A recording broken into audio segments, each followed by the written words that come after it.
obviously this is going to have to undergo some renovation to be a proper building, but just the warehouse itself would be an upgrade that we can use in 2024.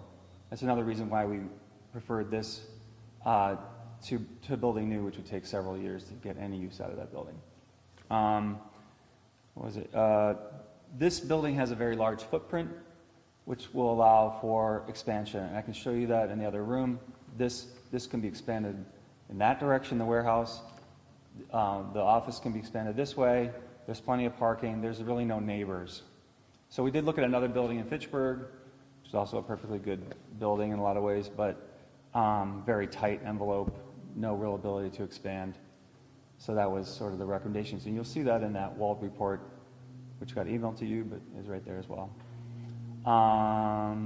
Yeah, and I'll stop right there for questions from you guys. What actually will be done here? Is this storage of ballots? Sure, yeah, well, obvious questions here. Okay, so this will house city and county clerk staff. So we will need class 1 office space, which this isn't just yet, but will be. And it will be a warehouse facility for ballots, equipment, basically everything election related in the county. Now, Madison will be the first primary beneficiary, but not only Madison. This will be used by all of the clerks in the county to lesser or greater degree. But for one thing, we want to have all of our scanners, our ballots, our election media in one secure location. If you guys remember, Madison's had their equipment flooded out twice. They've had to replace all their scanners twice. In no small part, this is we talk about election deniers, that's a real problem. Russians, that's another problem. Water, another big problem for us. Water, in the city county building, for example, we have hundreds of toilets above our server room. That's really bad. We've had water come in multiple times. We like to think it's water coming in multiple times. So that was one of the recommendations from our task force, that building is a sieve. Homeland Security hated that we were in the city county building. Now we'll have one secure entrance. We'll have secure parking, I point, because that's where it'll be, over there, where staff can get in and out of their cars. That was a big problem in Arizona, where election officials getting harassed as they try to leave work. So this will stop that. But just having a place where our machines are secure. There isn't, when Rudy Giuliani and those guys were talking about seizing equipment in Wisconsin, it's actually not. The equipment's all over the place. I was like, I don't know how I would stop that, actually. So this is having it secured under control of the county is a major upgrade in security. Does that answer your question? This is also a really big building. Could there be other county services that could be there? No. This if you look at this size, seems big, and it is big. But once you start to pull in, all of the things that go into the hundreds of polling places in Dane County, it will fill up. We also want to use it for a recount. So that floor, instead of being at a Lion Energy Center or Monona Terrace, we would have everything securely stored, have a movement of ballots and poll books in a way that would be easy to and transparent for everybody, secure, and easy to use. I thought I saw in one of the press releases that there would be city offices here too, though? Yes. So there will be other purposes? City clerk, election related. Okay. Yeah. And the city will keep a presence in the city county building, but when election time, they'll be here. And right now, they're renting a space out on East Washington. Not ideal at all. So will they keep that, or no? No, the plan would be to move here as soon as possible, hopefully January. And do you know, is the city not able to be here today, or? Yeah, they are not able to be here. I mean, Mary Beth would be here, and I can tell you should talk to them, but they're very happy with this location. It's on a bus line. It's not that far away. It's big, so this checks all their boxes. And I guess, how will it keep people safe? Like you mentioned, people getting harassed. How is this building going to prevent that? Right. Well, it helps. The small town clerk doesn't have their DS200 in their broom closet and isn't being overwhelmed by election deniers in their office. It'll be here instead. The city of Madison, which has received death threats, the Gateway Pundit article, and suddenly now there's death threats against Mary Beth, and we've had other clerks receive threats. Now they'll be in a building where they know they have a secure entrance. People have to be able to swipe to get in. They'll have the ability to get in and out of the building. There's cameras. I had Homeland Security in my office, and there was a story about it, I'm trying to remember, but at a previous spring election, and there was a person trying to get into our offices, and that person then just all dressed in camo head to toe. It's in that report that we got from them, and then they disappeared. And I was like, yeah, see, here's the point. This guy was making my point, and now that situation is there'll be a secure foyer. They can come in, but they can't get in on anybody, and it'll be a safe work environment to come to. And actual voting won't happen here. No voting would happen here. There would be a recount. There could be some testing. There would be some testing here, but no, the voting will be in different locations, obviously polling places or at early voting locations around the city or around the county. This could be, I will say, there have been, there's been that idea bandied around that the county could be a centralized early voting location for everyone in the county. I think there's been concerns up north or around the state that a lot of places only have townships that are open for one day for early voting. So they wanted to have a county seat where you could have that. And that's common around the country. This could easily do that in the future. Can you expand a little bit on the emotions of the past few years and how that's been feeling? You talk about death threats, you talk about people showing up to your office.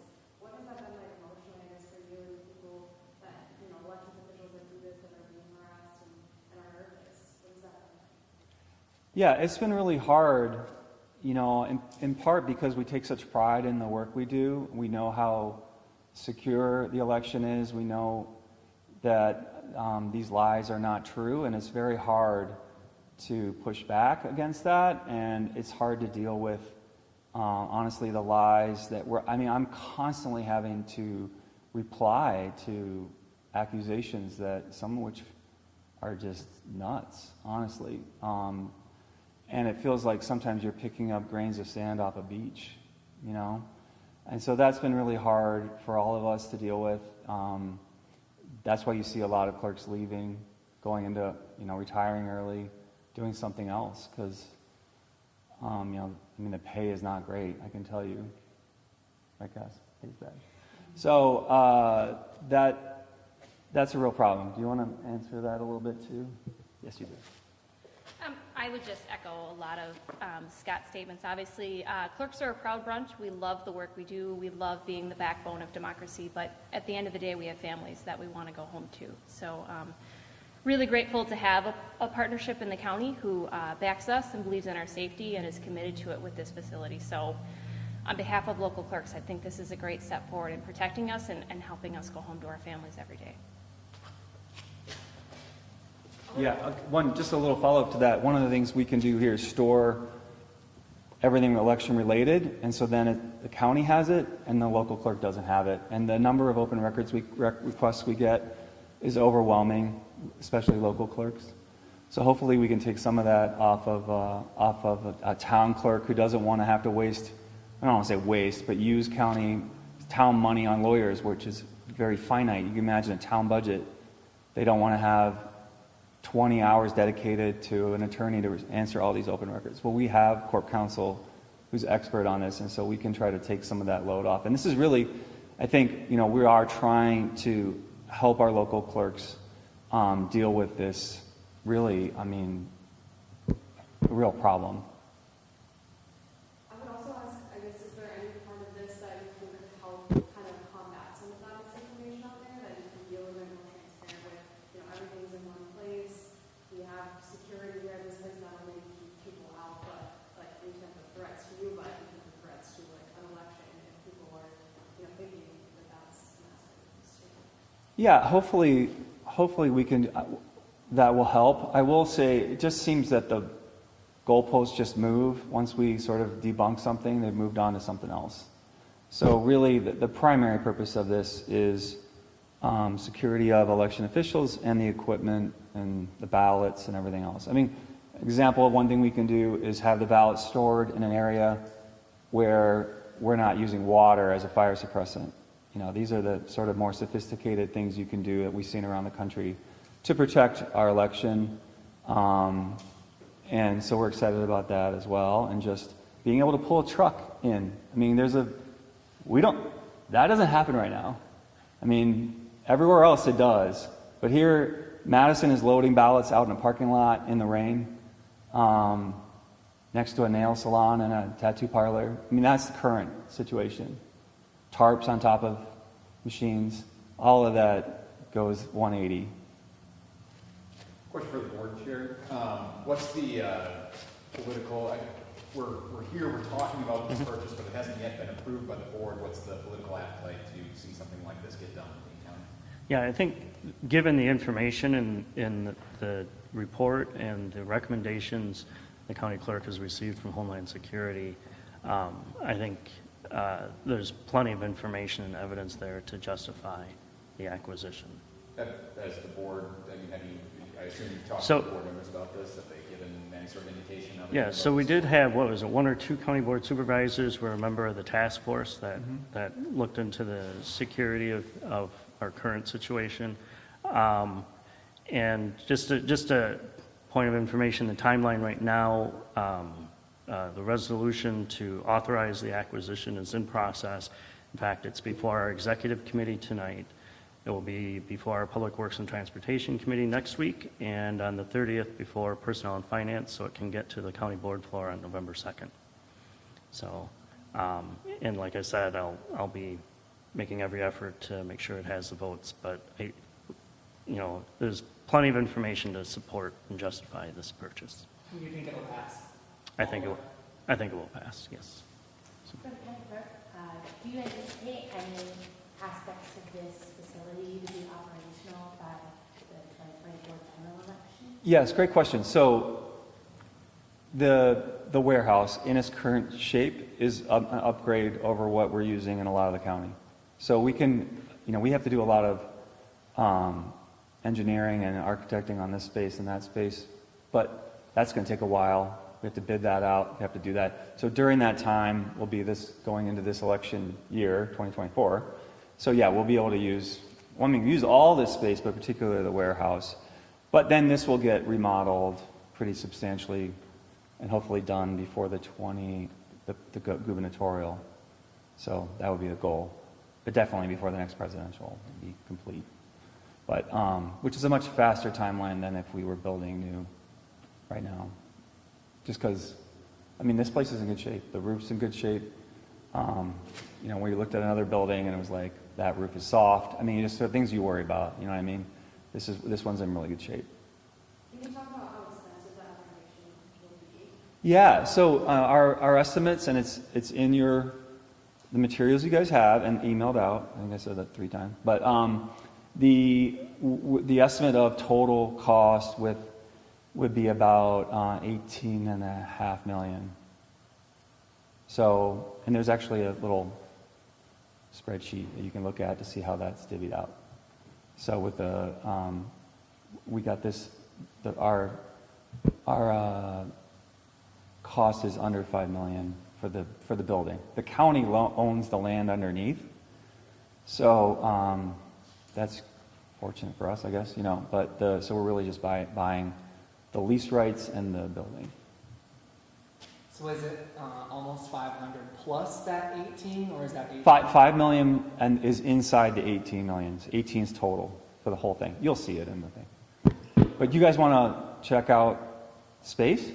So you guys moving in now? Like things are happening right now? Or? Well, the board has to approve it and go. I can tell you, the administration, they all like this. This is way cheaper.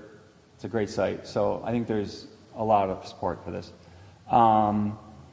We want to be able to use it starting January. In fact, we negotiated, I think, January rent free in case it's some delay. we could actually get in here in January if we needed to. I don't think it'll come to that, but who knows? Never know. Just to clarify, with that approval, would that be the 18 million is what you'd be approving? It's already in the budget, so this would fit inside the budget as recommended by the county executive. Right, so that 18 million is in the capital budget proposal that's going through all the committee process right now and should be before the county board, I forget the date, second week in November. Yeah. Last year's budget had 16 million, and the county executive put 3 more million in this budget, which they're going to vote on for 19, so it fits within that, right? Yep, and back to the question regarding support for this, there's, we can look back to last year as evidence of support, because I had a budget amendment last year to fund the feasibility and site acquisition analysis and so forth that paid for, and what would be the architects and engineers and the clerk and others to see how other facilities operate around the country. So, and that budget amendment passed without any issues. So, Yeah. Can I know we'll be able to see it, but about 18 million is the total cost? Right, I mean, around 18 and a half, because we were able to get a few $100,000 off this list price. When you look in the spreadsheet, it'll show it at 5.3 million. We got it for 4.9 or something. So right there's some off. So yeah, you'll see the spreadsheet. If you want, I'll pull it out if you guys want me to You mentioned show it to you. some of the kind of challenges that are currently facing the city-county building and doing this work there. Do you have plans on how to address that before this facility is ready into the 2024 general election, ahead of that, I guess? Well, we have done some physical improvements on our space, and so has the city clerk. I don't know if you guys have been in the CCB lately, but they've renovated that side of the building when you first come in. So that's way more secure, because remember, you could just go in the city clerk's office, and so now that's been improved. Really, honestly, all of the first floor space should probably be improved from a security point of view. But so ours has had some security improvements. Mostly what we've been working on is emergency operation plans, doing some training exercises on problems that could occur anywhere in the county, not just the city-county building. So that's been a big focus of ours from that side of it. Because it's going to be a really challenging year, right? Everyone knows that. For all of us, you guys too. Do you worry that having a centralized location might make people question the transparency because they can't go into their local clerk's office and maybe get answers, and you're saying security, but then they're used to being able to walk into the clerk's office and approach people, and now it's like, Well, what are they doing up in Madison? They're all, in a locked building without, it's not black. Black. It looks kind of black, actually. No, I mean, from the point of view of like a voter talking to their clerk, I don't think anything changes from that point of view. The elections are still going to be held at the town hall. They're still there to answer their questions.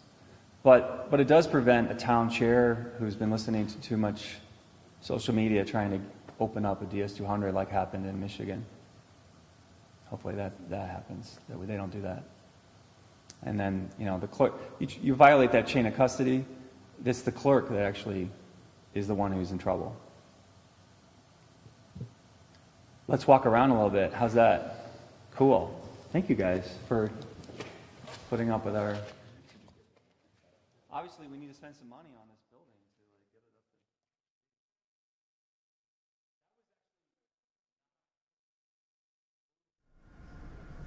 there. All right, so Eliana Schreiber from NBC 15 News. You were just watching a press conference from Dane County talking about the future of the Ale Asylum, former Ale Asylum building, I should say, where the plan is now to create a new secure Dane County Election Center. And this is just being announced today.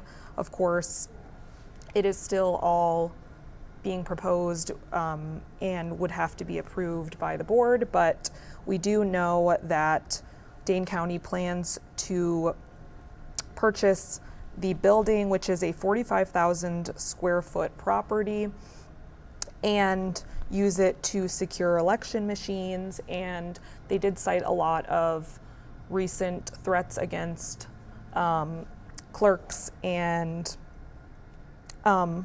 here in Dane County, and threats from people, and hoping that this building would be a resolution for some of these threats that we've been seeing.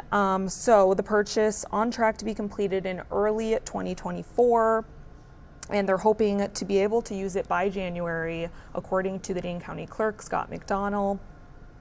And they did say the price will be near $18.5 million. Dane County has included $19 million in its 2024 budget for the project. So Dane County actually already owns the land which that building is on, but this will just be for buying lease rights and the actual building that formerly housed Ale Asylum. So trying to help local clerks, and it will not be used for elections, but the storage of ballots, protecting voting equipment, making sure it's secure, protected from any inclement weather, which he said we did not previously have. And after they surveyed different other areas, have found that this was something important to the county. So again, a 45,000 square foot building, 150 parking stalls. This press release I'm looking at here said a task force surveyed clerks in Dane County, and among the 50 out of 62 that responded, 84% said threats against them have increased in recent years, and 1/5 of the clerks reported receiving threats. Most of those received threats multiple times. So hopefully this, they're hoping that this Ale Asylum property could be a potential solution to increase security for that election equipment. Now, we do have our reporter Marcus Arsvold on the scene there, as you saw at the press conference, and he is getting a full tour of the facility, and he will have much more coverage in our later newscasts. So, of course, make sure to stay tuned to get all of the updates and hear from local officials about this new development. But for now, we will say happy Thursday afternoon, and make sure to follow all of the latest news on NBC15.com.